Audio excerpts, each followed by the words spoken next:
Hello అండి విజ్ఞాన్ గారు. పహల్గామ్ సంఘటన తర్వాత దేశమంతా ఒకలాంటి భయభ్రాంతులకు గురయ్యాయి. మనమందరం కూడా ఏకతాటిపైకి వచ్చాం. ముస్లిమ్స్ కూడా, అంటే భారతదేశంలో ఉన్న ముస్లిమ్స్ కూడా పాకిస్తాన్ వాళ్ళను విభేదించిన సందర్భం మనం చూసాం. ఇక్కడ హిందూ ముస్లిం అంటే భాయ్ భాయ్, ఇటువంటి సందర్భాలు మరొకసారి తెర మీదకి వచ్చింది. సరే, ఏదైతే యుద్ధమైతే ఆగింది, కానీ మనలోనే ఉంటూ ఐఎస్ఐకి పనిచేస్తున్న వాళ్ళు ఉన్నారు అని అంటే అది ఎంత భయంకరం కదా.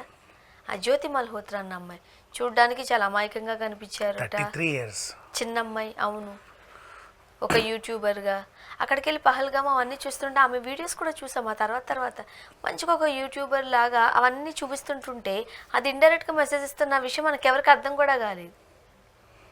ఎంత బాధాకరం కదా. ఇంకొకటి హైదరాబాద్ కూడా వచ్చింది వందే భారత్ అప్పుడు. నేను అదే వందే భారత్ గురించి ఒక ఎగ్జాంపుల్ చెప్తా. నీకు వందే భారత్ ట్రైన్ని కవర్ చేయాలనుకుంటే హైదరాబాద్లో మోడీ ప్రారంభించినటువంటి వందే భారత్కి ముందు కూడా 2-3 వందే భారత్లు లాంచ్ అయ్యాయి. ఓకేనా? అవి మోడీ రిమోట్ ద్వారా లాంచ్ చేశాడు. అక్కడికి ఎందుకు వెళ్ళలేదు? ఇక్కడికి మోడీ వచ్చాడు.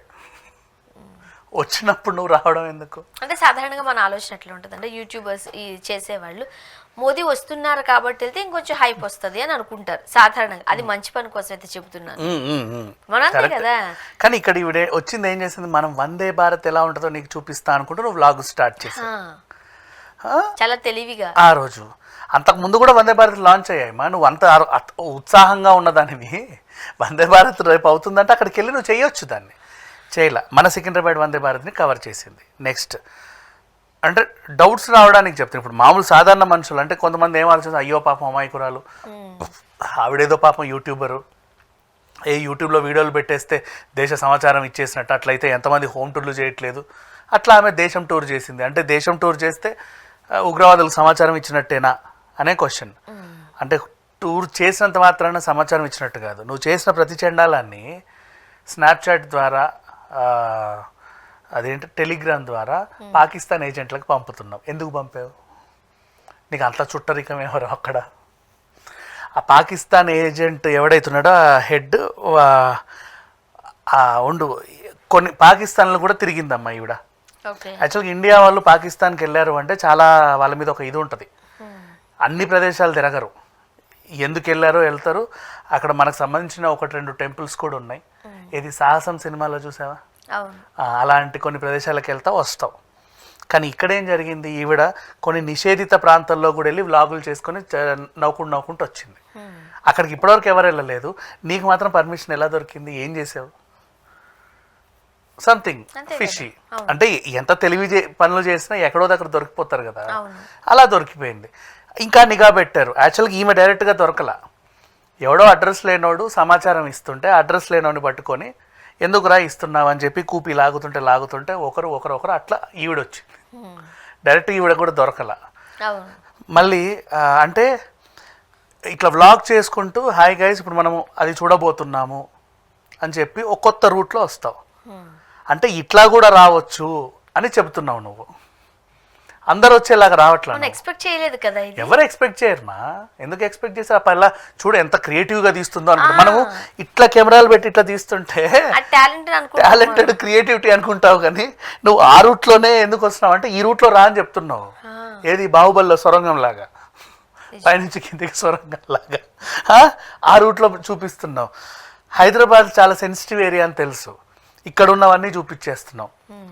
నెక్స్ట్ మళ్ళీ ఇంకొన్ని ఏరియాలు ఢిల్లీ, ముంబై అన్నీ తిరిగింది. సరే, తిరిగావు, వ్లాగ్లో పెట్టే కంటెంట్ పెట్టావు. ఇంకేదో కంటెంట్ ఎందుకు ఎవరికో మెయిల్ ద్వారా పంపిస్తున్నావు? నీకు యూట్యూబ్లో పెడుతుంటే నీ రెవెన్యూ నీకు వస్తుంది. నీకు మంచి ఫాలోవర్సే ఉన్నారు, 3.5 లక్షలు, దీంట్లో 1.5 ఇంకో దాంట్లో మంచి ఫాలోవర్స్ ఉన్నారు. ఎర్నింగ్ కూడా బాగానే ఉంది. ఈ వీడియో కూడా మంచిగా 14 మినిట్స్ 15 మినిట్స్ ఎక్కువే కట్ చేస్తున్నావు. యాడ్ రెవెన్యూ కూడా బాగుంది. Everything was fine. మంచి డబ్బులు కూడా వస్తున్నాయి, రావట్లేదని కాదు, బాగానే సంపాదిస్తుంది. కొత్త గూఢచర్యం చేస్తుంది, ఇంకా డబ్బులకు కకృతిపడి లావిష్ లగ్జరీ లైఫ్. అంటే ఈవిడ సంపాదనకి సంబంధం లేని లావిష్నెస్. లావిష్గానే బ్రతుకు కాదనం, కానీ అంతకు మించి డబ్బులు ఎవరిస్తున్నారు అనేది కూడా మనకు క్వశ్చన్ మార్కేగా. ఇప్పుడు ఫర్ ఎగ్జాంపుల్ ఆ లెక్సెస్ కొత్త కారు, పడవ లాంటి కారు 5 కోట్లు for example. And range rover ఒక 5 CR 6 CR కార్స్ ఉంటాయి కదా, అవి మెయింటైన్ చేస్తున్నారంటే వీళ్ళ సంపాదన 100 కోట్లు 200 కోట్లు సంపాదించే వాళ్ళు అలా పెట్టుకుంటారని అర్థం. నీ సంపాదన కూడా 5 కోట్లే ఉన్నప్పుడు నువ్వు ఉన్నదంతా ఖర్చు పెట్టేసి ఆ కారు కొంటే మరి నువ్వు ఎలా బతుకుతున్నావు అనే క్వశ్చన్లు వస్తాయి. అంతే కదా, దాని మెయింటెనెన్స్ కూడా అట్లానే ఉంటుంది. అన్నీ అలాగే ఉంటాయి. కొనడం పెద్ద పని ఏం కాదు, నిజం చెప్పాలంటే కొనుక్కోవచ్చు. బట్ దాని మెయింటెనెన్స్ పోనీ ఈఎంఐలో ఏమన్నా కొన్నావా? నథింగ్. అట్లాంటి ఎవడు ఈఎంఐలో కొనదలుచుకోరు. చిల్లర ఉంటేనే వెళ్ళి కొనాలి, వాళ్ళు పరువు తక్కువ కదా. సో ఇట్లాంటి situations and extra lavishness just for 33 years. ఏం చేసి సంపాదిస్తున్నావు అంటే యూట్యూబ్. ఎన్నాళ్ళ నుంచి నడుపుతున్నావు? 2 ఏళ్ళ నుంచి. 2 ఏళ్ళ నుంచి యూట్యూబ్ నడుపుకుంటూ ఒక తరానికి సంబంధించిన ఆస్తులు ఎట్లా పోగేస్తావు నువ్వు? ఎక్కడెక్కడి నుంచి వస్తున్నావు, ఎవడెవడెవడో ఇచ్చేస్తున్నాడు. ఆ ఇచ్చిన వాళ్ళందరిని అడిగితే ఎందుకు ఇచ్చావంటే ఏమో తెలియదు. ఇట్లా ఉంది ఈ అమ్మాయి పరిస్థితి.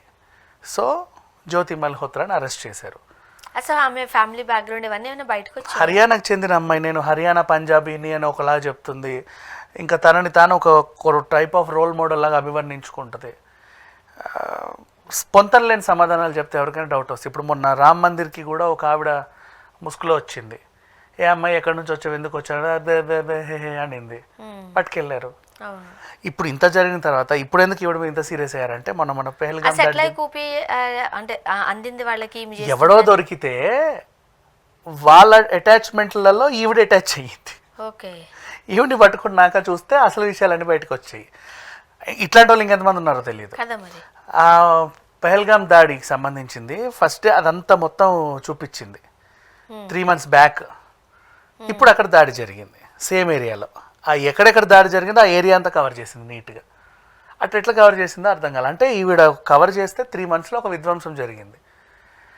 అంటే వాళ్ళకి ఇస్తుంది సూచనలు ఇండైరెక్ట్గా.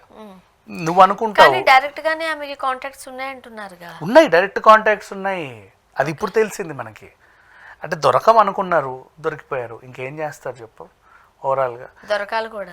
ఈవిడనే కాదమ్మా, ఇంకెంతమంది ఉన్నారనుకుంటున్నావు? చాలా బోల్డ్ మంది ఉంటారు. ఇప్పుడు నీకు ఫర్ ఎగ్జాంపుల్ వేదం సినిమా ఎగ్జాంపుల్ తీసుకుందాం. కురేషి వాళ్ళ ఇంట్లో ఆ పిల్లలు ఉంటారని తెలుసా నీకు? పోలీసులు వచ్చేంతవరకు ఆ ఇంట్లో వాళ్ళకు కూడా తెలియదు. అయ్యో పాపం చిన్న పిల్లలు సార్ అంటారు. వాళ్ళు మారారుగా. అట్లా అట్లా తెలియకుండా చాలామంది ఉన్నారు. ఎక్కడున్నారో తెలియదు, ఎప్పుడెవడు బయటకు వస్తాడో తెలియదు, ఆ బయటకు వచ్చినాడు ఏ విధ్వంసం చేస్తున్నాడో కూడా తెలియదు. ఒకటేసారి ఇప్పుడు ఫర్ ఎగ్జాంపుల్ ఆటో డ్రైవరే, వాడు ఆటోలోనే పెట్టుకొచ్చాడు అనుకుందాం బాంబు. వాడు కూడా పోవడానికి సిద్ధమే. కరెక్ట్ సిగ్నల్ దగ్గరకు వస్తారు. మెయిన్ సిగ్నల్స్ మనకి jubilee signal, hitech city signal, అక్కడికి పంజాగుట్ట సిగ్నల్ దగ్గరకు వస్తాడు, మధ్యలో పెట్టుకుంటాడు. స్కూల్ బస్సులో 2, ఆర్టీసీ బస్సులో 3 వచ్చినప్పుడు ఒక్కసారిగా పేల్చి జిహాద్ అంటాడు. ఏం చేస్తావు? అంతేగా. అట్లా వాడు చావడానికి రెడీ, వాడితో పాటు ఎక్కువ మందిని చంపాలి. పక్కన 4-5 స్కూల్ పిల్లల బస్సులు, 2-3 ఆర్టీసీ బస్సులు. కానీ అమ్మాయి గురించి తెలియని ఒక్కసారిగా షాక్ అయ్యారు కదా. అసలు ఆ మొహం చూస్తే అట్లా లేదు, ఆ ఫేస్ అట్లా లేదు, అసలు నమ్మేలా లేదు. అంటే ఇప్పటికీ కూడా అది కాదులే, ఎందుకో పాపం ఈవిడ అనవసరంగా ఇరికిచ్చుంటారులే అన్నట్టుగా ఫేస్ ఉంది. నువ్వు సమాచారం పంపిన అవన్నీ ఉన్నాయి కదా, ఆధారాలన్నీ ఉన్నాయి. స్నాప్చాట్లో కూడా పంపింది, ఇవన్నీ ఉన్నాయి వీళ్ళ దగ్గర ఆధారాలు. దాన్ని బేస్ చేసుకొని అరెస్ట్ చేసి చూద్దాం నెక్స్ట్ ఏం జరుగుతుంది. Thank you.